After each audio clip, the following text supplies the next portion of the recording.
All right, well, let's talk about some competitive running. Robert mentioned it in the intro. A Let'sRun.com supporters club member broke a world record, well, technically a world best, in Oregon yesterday. That would be Dez Linden. She ran 2:59:54, the world best at 50 kilometers. She smashed it. It was 3:07:20. She goes 2:59, the first woman in history under 3 hours. That is 5:47 pace for 31 miles. Instant reactions, guys? I'm glad she put it under 3 hours. Dez, she may not be in her prime, but she's still a really good runner. And I'm kind of glad to see her doing this now. And this record, it's no longer in the Josh Cox range. No offense to Josh, her agent, who is the American 50K record holder. I guess he wasn't the world record holder, but he gets a lot of, he's still the 50K record holder. But it's not a lot of people try to do that distance. By going under 3 hours, she crushes the old record. Someone just can't go out there and beat this record. So everyone's expected her to get the record, but she's running farther than she thought. But she broke 3 hours by 6 seconds. So I was kind of cool and impressed to see that. Yeah, and her marathon split here was 2:31:12, and then she kept going. She actually slowed down a little bit over the final 5 miles. And I thought it was interesting because one of the reasons I think she wanted to try this is she's mentioned with the advent of the super shoes, that last 10K of the marathon, it ain't as hard as it used to be. I mean, that was always about struggle. It was about your muscles breaking down, your body betraying you. And that's just, the super shoes have sort of taken that out. And I thought her quote afterwards was interesting. And she said at 25, 26 miles, it was that depletion where I'm right on the edge of cramping. I need to manage this. I've taken enough fluids, but do I take a little more?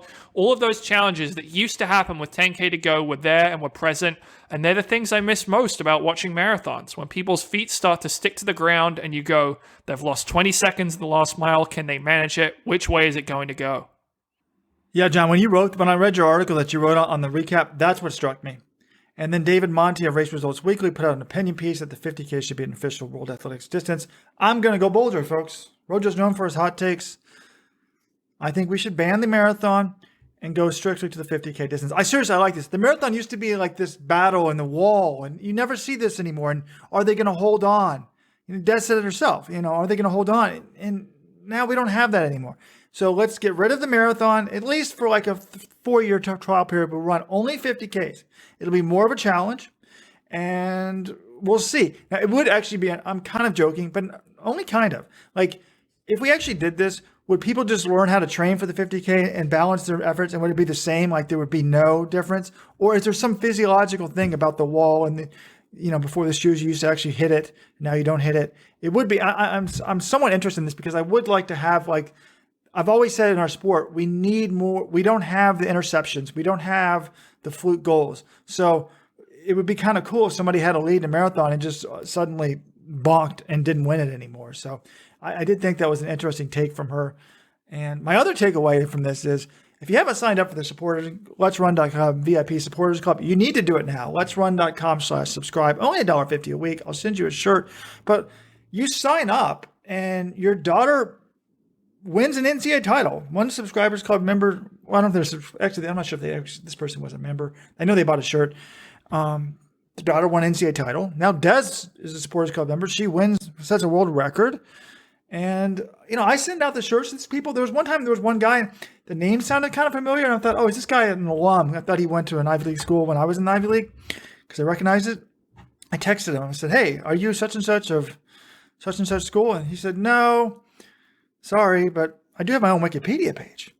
So I Googled that. This guy was like an Olympic 800-meter runner. So join the elite. Become a VIP now. Let'sRun.com/subscribe. Yeah, I thought Dez's comments about the marathon were interesting. Like that's what I miss about watching marathons.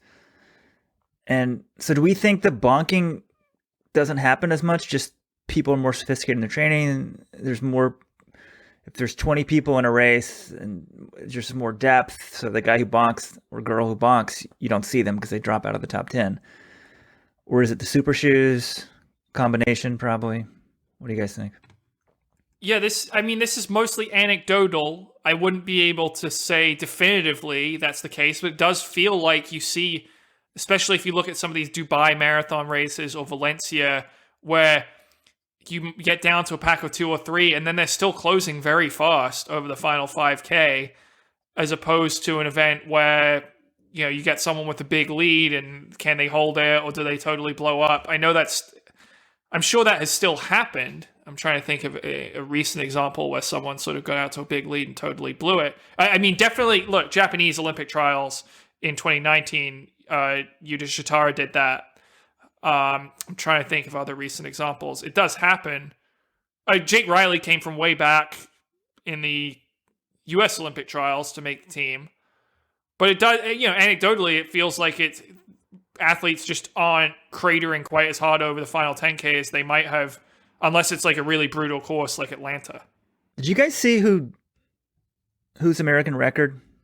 Was it Janice Klecker's, I believe, the mother of Joe Klecker of the On Athletics Club? Yes, it was. God, nothing gets by Jonathan Galt. And I thought that was pretty interesting because Joe Klecker's dad was the 50K American record holder as well. I didn't realize that because when Jim Walmsley beat that, everyone talked about how, you know, Mr. Klecker, blanking on his name, Bonnie Klecker, how he had the men's record. And at the time, people didn't say, oh, his wife has the women's record. But that's quite the family.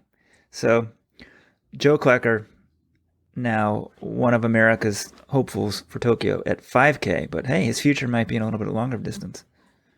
But one other thing that's cool about this is I do think it's neat that sort of an elite marathoner is doing the ultra world. I really think that I've said Kipchoge should look for new challenges after the Olympics.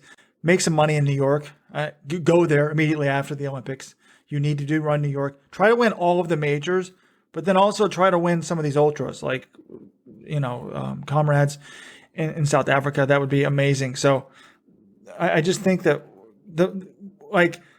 to me, we've long known that Kipchoge is, and we'll talk about Kipchoge later in the show about his race, but he's the greatest time trial flat marathoner ever. But is he good on hills? I don't know. Is he good? So win, you know, like the Grand Slams in tennis. You've got the French Open, the Wimbledon, different surfaces. Let's see you do, you know, not only the flat marathons, let's see you do the hilly marathons, let's see the unrabbited marathons, and then let's see you do the ultra marathons. That would be cool. But enough ultra talk, guys.